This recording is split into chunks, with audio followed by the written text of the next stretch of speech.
জুলাই বিপ্লবের ঘোষণাপত্রের দাবিতে দেশব্যাপী যৌথ কর্মসূচি ঘোষণা করেছে বৈষম্য বিরোধী ছাত্র আন্দোলন ও জাতীয় নাগরিক কমিটি। রাজধানীতে দুপুরে সংবাদ সম্মেলনে এই কর্মসূচির ঘোষণা দেন বৈষম্য বিরোধী ছাত্র আন্দোলনের আহ্বায়ক হাসনাত আব্দুল্লাহ। তিনি জানান, প্রোক্লেমেশন অফ রেভলিউশনের পক্ষে ৬ থেকে ১১ জানুয়ারি দেশব্যাপী গণসংযোগ সহ বিভিন্ন কর্মসূচি পালন করা হবে।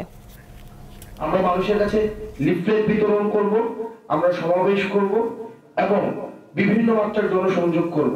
কারণ এই প্রোক্লেমেশন অফ রেভলিউশনের আশা আকাঙ্ক্ষা, মানুষের যে আশা আকাঙ্ক্ষা রয়েছে সেটি কি বিষয়ে, তারা কি দেখতে চায় এই প্রোক্লেমেশনে, সেটির প্রতিফলনের জন্য আমরা মানুষের কাছে আমরা আমাদের জায়গা থেকে ছুটে যেতে চাই। সারা দেশের সকল শিক্ষা প্রতিষ্ঠানে বৈষম্যবিরোধী ছাত্র আন্দোলন এবং প্রত্যেকটি জেলা উপজেলায় ছাত্র, নাগরিক, পেশাজীবী, কৃষক, শ্রমিক ও সর্বস্তরের জনগণের মাঝে একযোগে আমরা গণসংযোগ চালাবো।